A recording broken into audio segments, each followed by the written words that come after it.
Multiplication. तो हमने दो टाइप के मल्टीप्लीकेशन देखे। एक हमने देखा स्केलर प्रोडक्ट जिसको हम बोलते हैं डॉट प्रोडक्ट, और दूसरा जो हमने देखा वो है वेक्टर प्रोडक्ट या जिसको हम बोलते हैं क्रॉस प्रोडक्ट। अब ये जो डॉट प्रोडक्ट होता है इसमें what was the final result? P bar is the first vector. I'm sorry. Q bar is the second vector. So P bar dot Q bar, इसका आंसर अपने को क्या मिलता है? P Q cos theta. ठीक है, तो ये तो हमने मल्टीप्लीकेशन कैसे करना है दो वेक्टर्स का वो सीख लिया। अब इससे रिलेटेड या इसका यूज या इसके ऊपर बेस्ड कौन कौन से टाइप ऑफ क्वेश्चंस आएंगे, या फिर दूसरे तरीके से हम बोले तो एक होता है ना सर हमने फॉर्मूला तो सीख लिया, इसको यूज कब करने का, तो वो अपने को कैसे आइडेंटिफाई करना है, क्वेश्चन देखकर हम कैसे आइडेंटिफाई करेंगे कि इस फॉर्मूले की जरूरत है।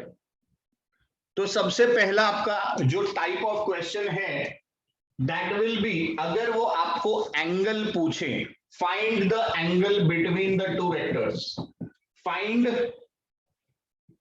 Angle between two vectors. तो अगर अपना क्वेश्चन है कि find the angle between the two vectors, तो please remember this becomes one of the easiest फॉर्मूले टू बी यूज्ड। तो इसमें हमको क्या करना है, इसमें आप पहले फॉर्मूला लिखोगे, फिर आप लिखोगे cos theta is equal to P bar dot Q bar upon PQ। अब ये P bar dot Q bar कैसे सॉल्व होगा? तो P bar क्या था? PXI plus PYJ plus PZK। Q bar क्या था? QXI plus QYJ plus QZK। तो हम ये दोनों को मल्टीप्लाई करेंगे एंड हमको लास्ट में क्या फॉर्मूला मिलता है? लास्ट में अपने को फॉर्मूला मिलता है PX QX। यहां पर आप क्या लिखोगे?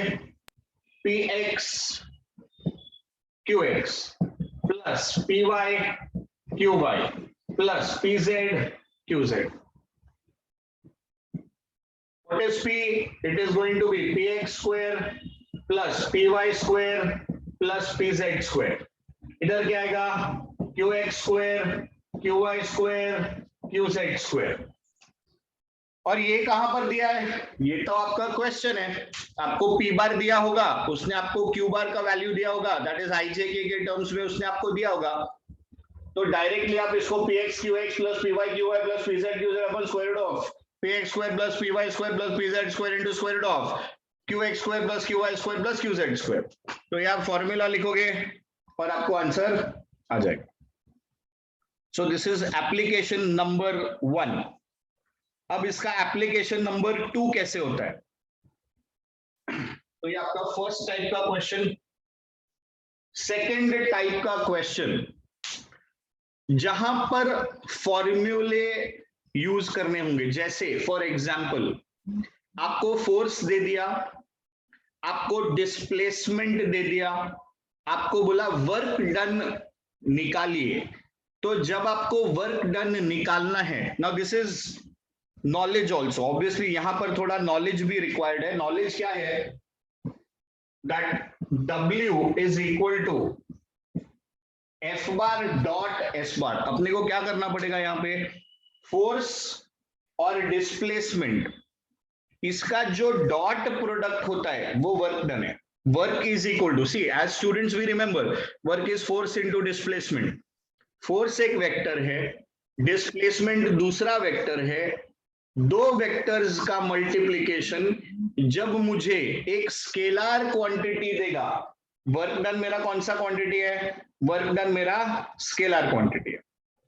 अब इससे ही रिलेटेड आप एक और फॉर्मूला यूज कर सकते हो, जैसे for example power will be equal to F bar dot V bar. What is F bar? Force. What is V bar? Velocity. तो force और velocity, these are two vector quantities. हम दो vector quantities को multiply कर रहे हैं और answer जो हमको मिल रहा होगा वो एक स्केलर क्वांटिटी है. So the product of two vectors which is resulting in a scalar quantity, मतलब हमको डॉट प्रोडक्ट यूज करना पड़ेगा. आपको समझ में आ रहा है कैसे आपको लिंक करना है फॉर्मूला कि डॉट हम कहां यूज करेंगे? एक आपको 12th स्टैंडर्ड के लिए फॉर्मूला देता हूं, क्योंकि 12th स्टैंडर्ड में जब आप आओगे तब आपको स्केलर प्रोडक्ट वेक्टर प्रोडक्ट तो सिलेबस में होगा नहीं. एक फॉर्मूला है phi. Phi stands for flux. ठीक है, electric flux, electric lines of force या मैग्नेटिक लाइंस ऑफ फोर्स. अब बोलोगे सर ये फ्लक्स का आपने एक नया नाम डाल दिया. 2 मिनट का काम है, 2 मिनट भी नहीं लगेगा, आपको याद आ जाएगा. मैग्नेट, मैग्नेट का नॉर्थ पोल, मैग्नेट का साउथ पोल, इसमें से ये लाइंस निकलते हैं. हाँ, these are the lines of force. ये फ्लक्स, इसको ही फ्लक्स बोलते हैं. तो what is this flux? This is area vector. वैसे उधर आप लिखोगे तो बी डॉट ए लिखते हो, बट हम लोग ए बी याद रख सकते हैं. डॉट प्रोडक्ट इज कॉम्यूटेटिव, तो हम लोग इसको याद रख सकते हैं. Phi is equal to A B. ये आपको 12th स्टैंडर्ड में काम में आएगा, इसी का एप्लीकेशन. तो यहां पर क्या होगा, आपको दो वेक्टर कैसे देंगे? एफ बार दे देगा वो 2i 3j 4k. S bar दे देगा वो -1i ये j वो k. आपको क्या करना है? सिर्फ ये वाला फॉर्मूला यूज करना है, इतना सा ही फॉर्मूला यूज करना है. ये आपका लास्ट वाला जो आपका डॉट प्रोडक्ट का पॉइंट था, जो डेरिवेशन हमने किया था, उसका जो रिजल्ट है वो बस वही यूज करना है. तो पी बार डॉट क्यू बार ये एक फॉर्मूला, और जो हमारा दूसरा फॉर्मूला वो ये P X Q X, P Y Q Y, P Z Q Z. तो you just use this formula and you will get your answer. ठीक है, दो एप्लीकेशन अभी तक हमने किया है, जरा देखिए और आपको समझ में आ रहा है कि नहीं बताइए जरा. तो क्या दो अलग अलग तरीके से लिख सकते हैं? तो तीसरा जो आपका एप्लीकेशन है, supposing this is the angle theta, this is P bar, this is Q bar. I want the projection of, I want the projection of P bar on Q bar. भाई इधर जरा इंग्लिश पे ध्यान दीजिएगा. So this is your P bar. You have to bring it on Q bar. तो इस P को जब आप Q पे लेके आओगे तो इतना जो पार्ट है आपको वो चाहिए. This is the projection of P bar on Q bar. तो ये जो पार्ट हुआ, this is adjacent side. Adjacent side is cos. मतलब वो आपको क्या पूछ रहा है? वो आपको P cos थीटा पूछ रहा है. सेम चीज आप उल्टा भी कर सकते हो, जैसे दिस इज थीटा, ये P है, ये Q है. And if we want projection of Q bar on P bar, मतलब क्या करेंगे आप? इस Q बार को P बार पे ले आओ. मतलब आपको ये चाहिए. And this is which part? This is again the adjacent side. Adjacent side is cos component. मतलब अपने को क्या चाहिए? अपने को Q cos थीटा चाहिए. अब आप बोलोगे सर दो डायग्राम क्यों बनाया? अगर आप योर टेक्स्ट बुक के हिसाब से जाओगे, जो पेज 22 पे है, एक कंबाइंड डायग्राम आपको दिखाई देगा. क्या होता है? दो बार मेहनत कर लेने का फायदा ये होता है कि बात समझ में आ जाती है. अब अगर मैं ऐसे दिखाऊं, ये P बार ऑन Q बार, ये Q बार ऑन P बार, और फिर हम परेशान रहे कि अरे क्या हो गया क्या हो गया, उससे अच्छा आप दो बार बना लो और उसकी मीनिंग समझ लो. एक बार मीनिंग क्लियर हो गया, then it becomes easy for us. So now supposing we want to go for this P cos theta चाहिए, तो हम कैसे सॉल्व करेंगे? तो अपने पास है P bar dot Q bar, this is equal to P Q cos theta. If I want projection of P on Q, मतलब आई वांट P cos थीटा, so I will bring Q नीचे, तो आपको P cos थीटा मिल गया. अब अगर आपको Q bar cos theta Q bar on P बार चाहिए, मतलब Q cos थीटा चाहिए, तो आप क्या करेंगे? देखिए, आप लिखिए P bar dot Q bar, this is equal to P Q cos theta. इस बार आप P को नीचे ले आओ. ऊपर का टर्म कैसे फाइंड आउट करोगे? ये फॉर्मूले से. और ये जो नीचे आप लेके आए हो इसको कैसे फाइंड आउट करोगे? मैग्नीट्यूड है स्क्वायर रूट ऑफ, ये नीचे आ जाएगा तो Q X square plus Q Y square plus Q Z square. अगर इसको नीचे लेके आओगे तो square root of P X square plus P Y square plus P Z square. I hope you are getting this. तो application 4 में क्या होता है स्टूडेंट्स? हमको पता है कि when P bar is perpendicular to Q bar, जब दो वेक्टर्स एक दूसरे को परपेंडिकुलर हैं, then P bar dot Q bar is equal to 0. तो ये हमने डॉट प्रोडक्ट में एज अ पॉइंट अपन ने इसको किया है. तो अगर बाई चांस आपको चेक करना है कि दो वेक्टर्स एक दूसरे को परपेंडिकुलर हैं कि नहीं है, वैसे तो ये एंगल फाइंडिंग के इसमें भी आ सकता है ना. When you find the angle cos theta, आपको 0 मिल गया, मतलब the vectors are perpendicular to each other.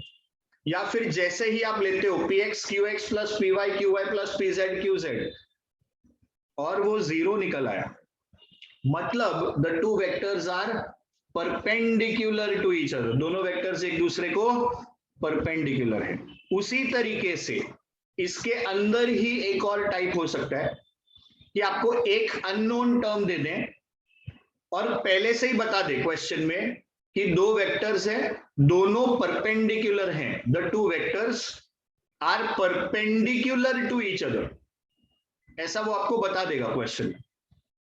और जैसे ही उसने आपको बता दिया कि दे आर परपेंडिकुलर, ऑटोमेटिकली अपने को ये चीज क्लिक होना चाहिए कि इसका मतलब P bar dot Q bar is equal to 0. तो Px Qx plus Py Qy plus Pz Qz will be equal to 0. एक अननोन टर्म दे देगा वो आपको, अपने को वो अननोन टर्म फाइंड आउट करना होगा. So this is your application number 4. Now what is he asking us? उसने अपने को वर्क डन पूछा है, तो हमको क्या चाहिए? वर्क डन चाहिए. क्या करोगे? F bar dot S bar करोगे.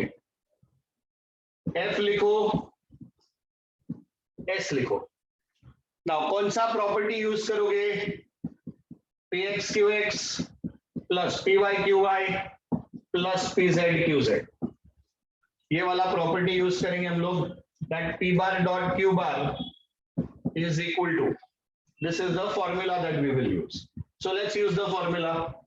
This is my px qx, so this is 4 into 2 plus 6 into 3 plus 3 into 5. अगर कहीं पर भी माइनस साइन होता तो आपको उसको साइन के साथ में लेना है. That's it. 4 2 जा 8, 6 3 जा 18, 3 5 जा 15. Please add everything. So 18 and 8 हो गया 26, 26. 26 and 5 31, 31 and 10 41. So this is 41. Work done का unit is joule. So please do not forget your unit, 41 joule. तो जब मुझे a बार along b बार चाहिए, मतलब मुझे a cos थीटा चाहिए. अगर आपको कंफ्यूजन होता है तो ऑलवेज ड्रॉ द डायग्राम. ये a है, ये b है, ये बीच का एंगल थीटा, अपने को a बार को b बार पे लेके आना है. We want the projection of a bar on b bar, यानी अपने को क्या चाहिए? अपने को a cos थीटा रिक्वायर्ड है. तो अब लिखेंगे a bar dot b bar is equal to a b cos theta. मतलब अगले स्टेप में b नीचे, तभी अपने को a cos थीटा मिलेगा. So a cos theta is equal to a bar dot b bar upon b.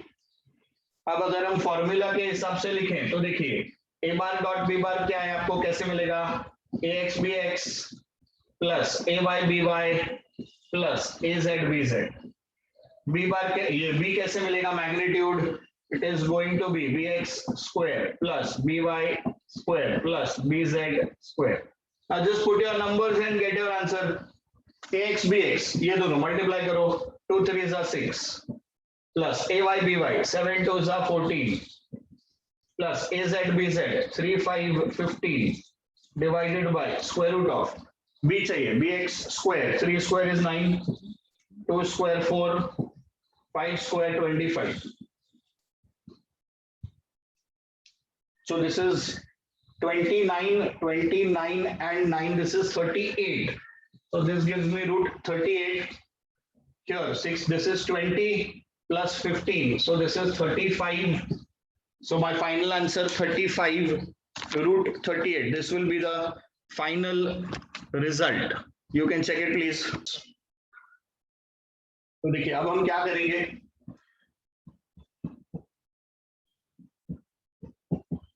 a bar dot b bar 0 हो गया.